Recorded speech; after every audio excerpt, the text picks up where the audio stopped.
तो स्टूडेंट्स, अगर आप भी कर रहे हैं किसी भी गवर्नमेंट जॉब की तैयारी, चाहे वो सेंट्रल लेवल की हो या स्टेट लेवल की, तो आपने बिल्कुल सही वीडियो पे क्लिक किया है।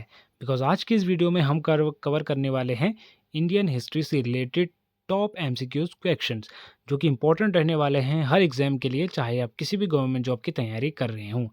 चाहे आप स्टूडेंट्स हों या फिर आप किसी गवर्नमेंट जॉब की प्रिपरेशन कर रहे हों, ये वीडियो आपके लिए बहुत ज़्यादा इंपॉर्टेंट रहने वाली है। तो वीडियो को अंत तक ज़रूर से देखिएगा। हेलो दोस्तों, कैसे हैं आप सब? स्वागत है आपका official YouTube channel examiner sir में। और आज के इस वीडियो में हम कवर करने वाले हैं टॉप इंपॉर्टेंट क्वेश्चंस, जो कि हर एग्जाम के लिए बहुत ज़्यादा इंपॉर्टेंट रहने वाले हैं। तो वीडियो को स्टार्ट करते हैं दोस्तों। उससे पहले अगर आपने हमारा यूट्यूब चैनल सब्सक्राइब नहीं किया है, तो हमारे चैनल पे इसी प्रकार के इंपॉर्टेंट अपडेट मिलते रहते हैं, तो चैनल को जरूर से सब्सक्राइब कर लीजिएगा।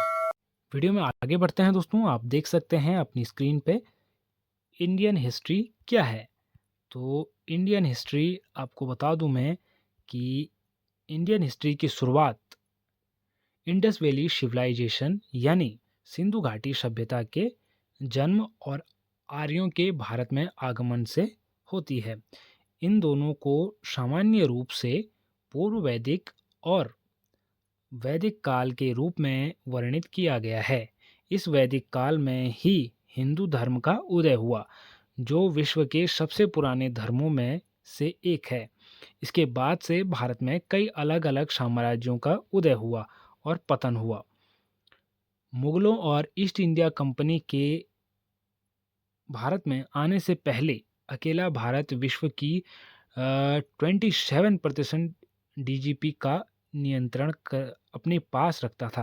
यानी कि विश्व का जितनी भी डीजीपी थी, 27% डीजीपी केवल भारत के पास थी। इतनी जनसंख्या और इतनी अर्थव्यवस्था भारत पहले से ही, पुराने ज़माने से ही, पौराणिक काल से ही भारत डेवलप रहा है। भारत में कई साम्राज्य बड़े मशहूर हुए, जैसे मौर्य, चेल, नंद, शुंग, गुप्त, शतवहन, पल्लव, चालुक्य, राष्ट्रकूट आदि। तो ये वंश दोस्तों बहुत ज़्यादा इम्पोर्टेंट हैं। इनको आप एक बार पढ़ लीजिएगा। हमारे चैनल पे वीडियो बनी है, तो एक बार अगर आप इन वंशों के बारे में पढ़ लेंगे, तो कभी आप कोई भी क्वेश्चन आएगा तो आप उसे ईजिली सॉल्व कर लेंगे। अभी हम केवल objective type, MCQ type questions cover करेंगे। अभी हम इनके बारे में नहीं पढ़ेंगे। उनके बारे में पहले से वीडियो बनी हुई है, तो आप चैनल पे विजिट करके प्लेलिस्ट में जाएंगे तो आपको वीडियो मिल जाएगी। तो हिस्ट्री की बात करें तो ये कुछ इंपॉर्टेंट क्वेश्चंस हैं, आप देख सकते हैं। पहला क्वेश्चन है स्टूडेंट्स, कौन सा ऐतिहासिक बंदरगाह शहर जो श्री महतोबार महालिंगेश्वर मंदिर जैसे प्राचीन मंदिरों के लिए प्रसिद्ध है, को मोरक्को के यात्री इब्न बतूता ने अपने यात्रा वृतांत में मुलेवर क्षेत्र के पहले शहर के रूप में वर्णित किया है। तो कौन सा वो शहर है? ऑप्शन ए है पुम्पुहार, ऑप्शन बी है बसरूर, ऑप्शन सी है द्वारस समुद्र, ऑप्शन डी है कंगना हल्ली। तो राइट आंसर है बसूर। बसूर यहाँ पे राइट आंसर हो जाएगा। अगला प्रश्न है स्टूडेंट्स, इंडिका किसने लिखी? तो इंडिका एक पुस्तक है, ये किसने लिखी? ऑप्शन ए है फहान, ऑप्शन बी है हिंसांग, ऑप्शन सी है मेगस्थलीनीज, ऑप्शन डी है कालिदास। तो राइट आंसर है मेगस्थनीज। मेगस्थनीज ने ये पुस्तक लिखी, इंडिका। मेगस्थनीज नाम याद रखिएगा, मेगस्थनीज। अगला प्रश्न है स्टूडेंट्स, सिंधु घाटी सभ्यता की प्रमुख विशेषता थी। तो क्या थी सिंधु घाटी सभ्यता की प्रमुख विशेषता? ऑप्शन ए है धार्मिक स्थिति, आर्थिक स्थिति, ग्रामीण सभ्यता, नगर नियोजन एवं वास्तुकला। तो सिंधु घाटी सभ्यता की प्रमुख विशेषता थी नगर नियोजन और वास्तुकला। तो सिंधु घाटी सभ्यता पे हमारे चैनल पे एक इम्पॉर्टेंट वीडियो बनी हुई है, जिसमें पूरे सिंधु घाटी मैंने डीपली एक्सप्लेन किया है। तो अगर आप वो वाली वीडियो देख लेंगे तो आप सिंधु घाटी से कोई भी क्वेश्चन आपके सामने आ जाएगा, आप इजीली उसका जवाब दे देंगे। तो वो वाली वीडियो ज़रूर से देखिएगा, बिकॉज बहुत ज़्यादा इंपॉर्टेंट रहने वाली है हर एक स्टूडेंट्स के लिए आने वाले कॉम्पिटिटिव एग्जाम के लिए। अगला प्रश्न है स्टूडेंट्स, सिंधु घाटी सभ्यता में सबसे अधिक महत्व किस पशु का था? ऑप्शन ए गाय, ऑप्शन बी बैल, ऑप्शन सी भैंस, ऑप्शन डी घोड़ा। तो सबसे अधिक महत्व बैल का था। सिंधु घाटी सभ्यता में सबसे अधिक महत्व बैल का था। क्यों था? तो ये इस क्वेश्चन का आंसर आपको उस वीडियो को देखने के बाद मिल जाएगा। अगला प्रश्न है कि अर्थशास्त्र पुस्तक के रचयिता हैं। आप में से बहुत से स्टूडेंट्स को पता भी होगा और जिनको पता नहीं है तो देख लीजिए। Option A Kautilya, option B Nagarjuna, option C Banabhatta, option D Megasthenes. तो राइट आंसर है कौटिल्य। कौटिल्य यानी चाणक्य भी इन्हें कहते हैं, अर्थशास्त्र के रचयिता हैं, अर्थशास्त्र नामक पुस्तक के रचयिता। अगला प्रश्न है, मनुष्य ने सबसे पहले अग्नि का प्रयोग करना आरंभ किया। तो कब मनुष्य ने सबसे पहले अग्नि का प्रयोग करना आरंभ किया? ऑप्शन ए है प्राचीन पाषाण युग में, ऑप्शन बी मध्य पाषाण युग में, ऑप्शन सी नव पाषाण युग में और ऑप्शन डी ताम्र पाषाण युग में। तो राइट आंसर है प्राचीन पाषाण युग में। प्राचीन पाषाण युग में, याद रखिएगा, बहुत ज़्यादा इंपॉर्टेंट है आपके लिए। अगला प्रश्न है कि जोरवे संस्कृति का केंद्र कहाँ था? जोरवे संस्कृति का केंद्र कहाँ था? Option A Gujarat, option B Maharashtra, option C Rajasthan, option D Madhya Pradesh. तो राइट आंसर है महाराष्ट्र में जोरवे संस्कृति का केंद्र था, महाराष्ट्र। अगला प्रश्न है स्टूडेंट्स, निम्नलिखित में से प्राचीनतम राजवंश कौन सा है? Option A Gupta, option B Kushan, option C Maurya, option D Chalukya. तो प्राचीनतम जो राजवंश है मौर्य राजवंश यहाँ पे राइट आंसर हो जाएगा इनमें से, मौर्य साम्राज्य या राजवंश। अगला प्रश्न है, सम्राट अशोक ने अधिकांश अभिलेख किस लिपि में हैं? सम्राट अशोक के अधिकांश अभिलेख किस लिपि में हैं? ऑप्शन ए ब्राह्मी लिपि में, ऑप्शन बी हिंदी देवनागरी लिपि में, ऑप्शन सी भोजपुरी लिपि में, ऑप्शन डी संस्कृत में। तो राइट आंसर है कि ब्राह्मी लिपि में अशोक सम्राट के अधिकांश अभिलेख हैं। किस लिपि में? ब्राह्मी लिपि में। अगला प्रश्न है स्टूडेंट्स, सातवाहन वंश का संस्थापक कौन था? सातवाहन वंश का संस्थापक कौन था?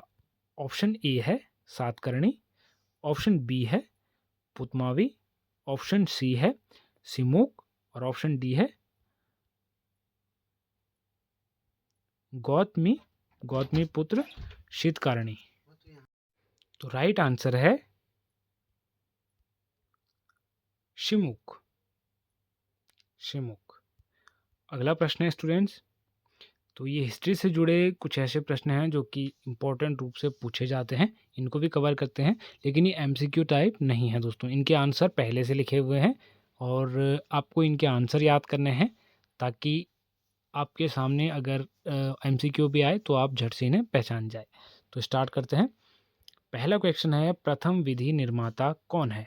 प्रथम विधि निर्माता कौन है? ऑप्शन ए है, ऑप्शन नहीं, आंसर है मनु। आंसर है मनु।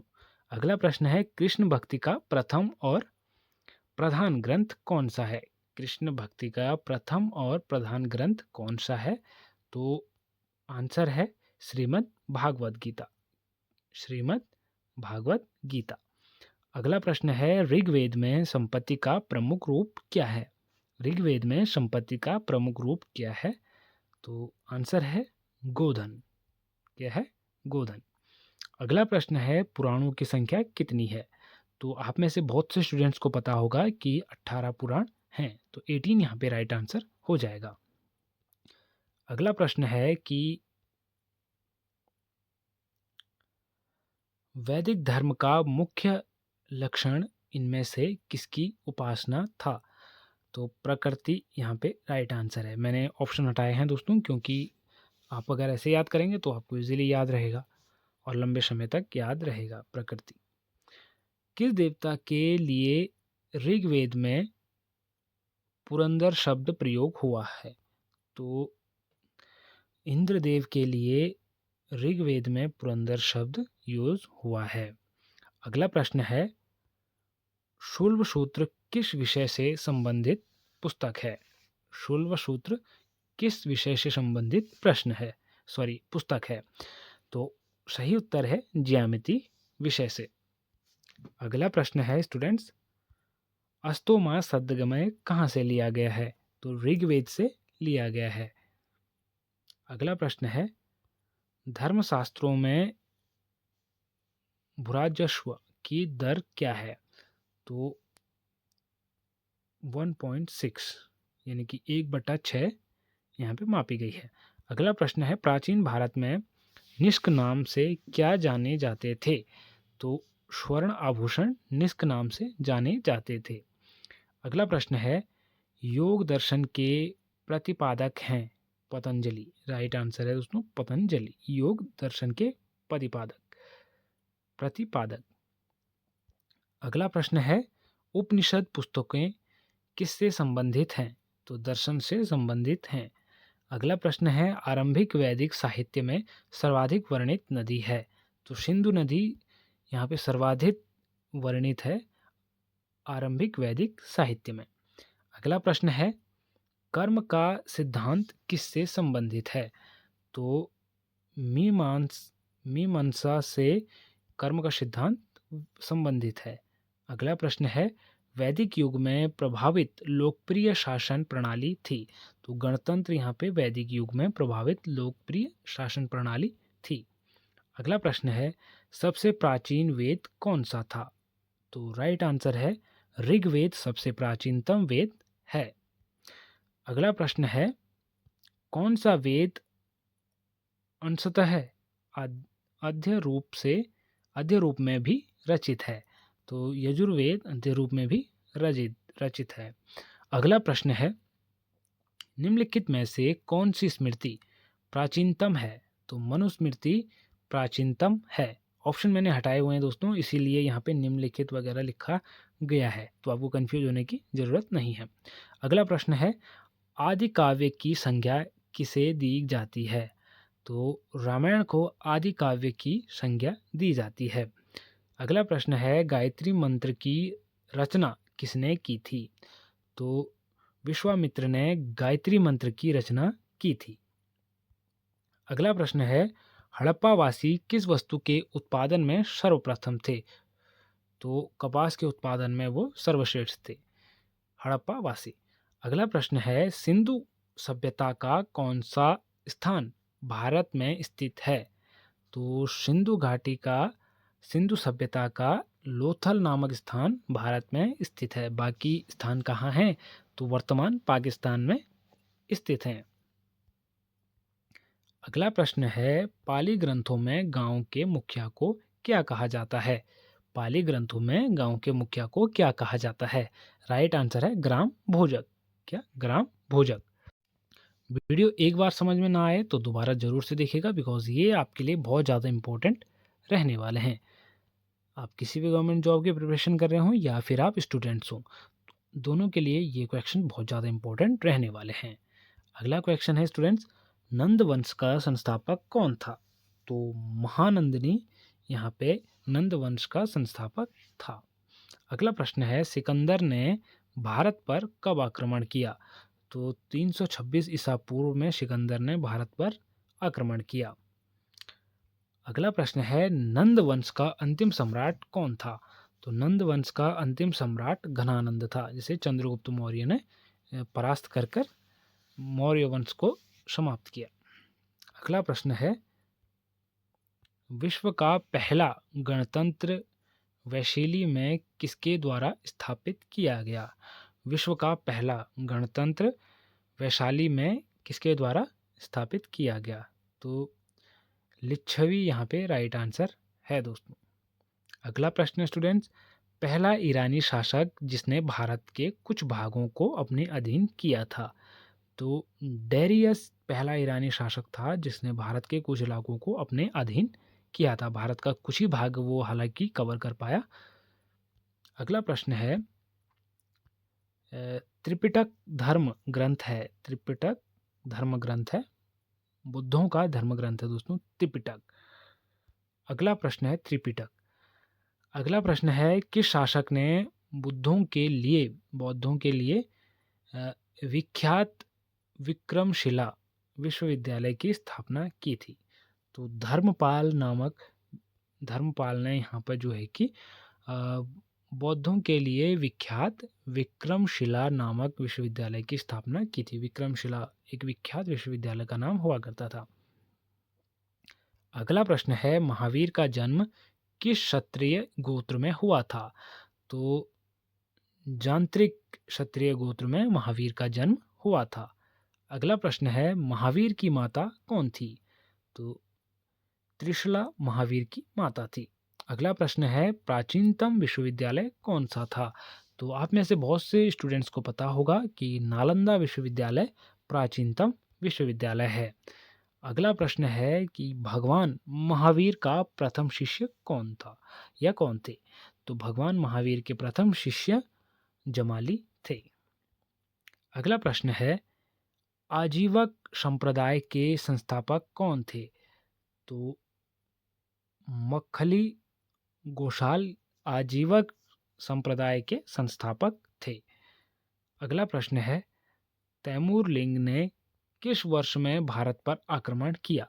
तैमूरलिंग ने किस वर्ष में भारत पर आक्रमण किया? 1398 ईस्वी में तैमूरलिंग ने भारत पर आक्रमण किया। तो ये इसका राइट आंसर है, 1398 ईस्वी। अगला प्रश्न है, लोदी वंश का संस्थापक कौन था? तो राइट आंसर है स्टूडेंट्स की बहलोल लोदी वंश का संस्थापक था बहलोल लोदी, याद रखिएगा। अगला प्रश्न है, महमूद गजनी किस वंश का था? महमूद लोदी किस वंश का था? तो राइट आंसर है कि यामिनी वंश का महमूद लोदी था, यानी कि या फिर आप इस प्रकार से भी कह सकते हैं कि महमूद लोदी यामिनी वंश का था। महसूद गजनी यामिनी वंश का था। अगला प्रश्न है, शून्य की खोज किसने की? तो शून्य की खोज आर्यभट्ट ने की। आप में से बहुत से स्टूडेंट को पता भी होगा, और जिन्हें पता नहीं है तो रट लीजिएगा कि शून्य की खोज आर्यभट्ट ने की। अगला प्रश्न है, प्राचीन भारत में निम्न में से ऑप्शन तो है नहीं, तो कौन सा विद्या अध्ययन का केंद्र नहीं था? तो यहाँ पे ऑप्शन थे दोस्तों, तो ऑप्शन हटा ले, तो उस वजह से ये क्वेश्चन थोड़ा डिस्टर्ब हो गया है। तो यहाँ पे कौशाम्बी राइट आंसर है दोस्तों। कौशाम्बी जो है कि अध्ययन का केंद्र नहीं था। अगला प्रश्न है कि किस विदेशी यात्री ने भारत का दौरा सबसे पहले किया था? तो किस विदेशी यात्री ने भारत का दौरा सबसे पहले किया था? तो मैगस्थनीज राइट आंसर है कि मैगस्थनीज ने भारत का दौरा सबसे पहले किया था। मैगस्थनीज को क्यों जाना जाता है ये भी इम्पोर्टेंट है, जिन अभ्यर्थियों को पता है बहुत बढ़िया, जिनको पता नहीं है तो डिस्क्रिप्शन में लिंक है, आप लिंक पे क्लिक करके वीडियो देख सकते हैं। आपको सारी वीडियो में समझ आ जाएगा और आप कभी भी अपने जीवन में कंफ्यूज नहीं होंगे। अगला प्रश्न है, किस व्यक्ति को द्वितीय अशोक कहा जाता है? किस व्यक्ति को द्वितीय अशोक कहा जाता है? तो सही उत्तर है हर्षवर्धन को द्वितीय अशोक कहा जाता है। अगला प्रश्न है कि हर्षवर्धन अपनी धार्मिक सभा कहाँ किया था? तो या फिर इस प्रकार से कह सकते हैं कि हर्षवर्धन ने अपनी धार्मिक यात्रा सभा कहाँ की थी? तो प्रयाग में उन्होंने जो है कि अपनी धार्मिक यात्रा की थी।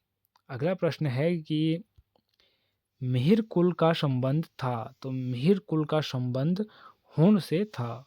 हुण क्या था दोस्तों? जिन अभ्यर्थियों को पता है बहुत अच्छा, जिनको पता नहीं है तो मैंने वीडियो बनाई हुई है दोस्तों, आप डिटेल में वीडियो देख सकते हैं, डिस्क्रिप्शन में जाइए या फिर आप चैनल पे ऊपर विजिट करिए, उसके ऊपर प्लेलिस्ट बनी हुई है, प्लेलिस्ट के ऊपर जाएंगे तो वहाँ आपको सिंधु घाटी सभ्यता, अकबर का इतिहास और सभी चीज़ें आपको वहाँ पे देखने को मिल जाएगी। और डिटेल में आप नंबर वाइज सारी वीडियो देखिए, आपका हिस्ट्री से रिलेटेड सारे क्वेश्चन आपके क्लियर होते जाएंगे और आपको किसी और वीडियो देखने की कोई भी आवश्यकता नहीं पड़ेगी। तो जल्दी से जाइए और वीडियोस देखना स्टार्ट करिए। तो अगला प्रश्न है कि बाणभट्ट किस सम्राट के राज दरबारी कवि थे? तो बाणभट्ट हर्षवर्धन के राज दरबारी कवि थे। अगला प्रश्न है कि वियना सम्मेलन कब हुआ था? वियना सम्मेलन कब हुआ था? तो 1518 में 1815 ईस्वी में वियना सम्मेलन हुआ था। 1815 में 1815 ईस्वी। अगला प्रश्न है कि किस देश को यूरोप का मरीज कहा जाता है? किस देश को यूरोप का मरीज कहा जाता है? तो तुर्की को यूरोप का मरीज कहा जाता है। क्यों कहा जाता है, इसका आंसर आपको कमेंट में देना है। अगला प्रश्न है जर्मनी का एकीकरण कब पूरा हुआ? जर्मनी का एकीकरण कब पूरा हुआ? तो 1871 में ईस्वी में जर्मनी का एकीकरण पूरा हुआ। अगला प्रश्न है एक्ट ऑफ यूनियन किस वर्ष पारित हुआ? एक्ट ऑफ यूनियन किस वर्ष पारित हुआ? तो 1707 में एक्ट ऑफ यूनियन पारित हुआ। अगला प्रश्न है कि बोल्शेविक क्रांति कब हुई? तो 1917 में बोल्शेविक क्रांति हुई। अगला प्रश्न है नई आर्थिक नीति एनईपी का जन्मदाता था? तो लेनिन यहाँ पर नई आर्थिक नीति का जन्मदाता था। अगला प्रश्न है स्टूडेंट्स, अप्रैल थीसिस किसने तैयार की? तो लेनिन ने तैयार की। अगला प्रश्न है लेनिन ने नई आर्थिक नीति की घोषणा कब की? तो 1921 में लेनिन ने नई आर्थिक नीति की घोषणा की। अगला प्रश्न है लाल सेना का संगठन, लाल सेना का गठन किसने किया था? तो ट्रांटस्की ने यहाँ पर लाल सेना का गठन किया था। अगला प्रश्न है भारत में अंग्रेजी शिक्षा की शुरुआत किसने की थी? तो मैकाले ने भारत में अंग्रेजी शिक्षा की शुरुआत की थी। बहुत ज़्यादा इंपॉर्टेंट प्रश्न है स्टूडेंट्स और बहुत बार एग्जाम में पूछा गया है कि भारत में अंग्रेजी शिक्षा की शुरुआत किसने की? तो मैकाले, आप नाम याद रखिएगा कि मैकाले ने भारत में अंग्रेजी शिक्षा की शुरुआत की। इसकी बदौलत आप अंग्रेजी पढ़ रहे हैं।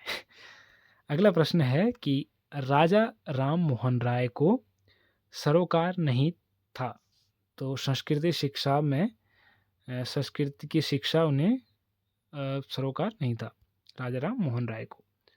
अगला प्रश्न है कि जलियांवाला बाग हत्याकांड के लिए कौन सा जनरल उत्तरदायी था? तो जनरल डायर जलियांवाला बाग हत्याकांड के लिए उत्तरदायी था क्योंकि जनरल डायर ने ही आदेश दिया था फायरिंग का।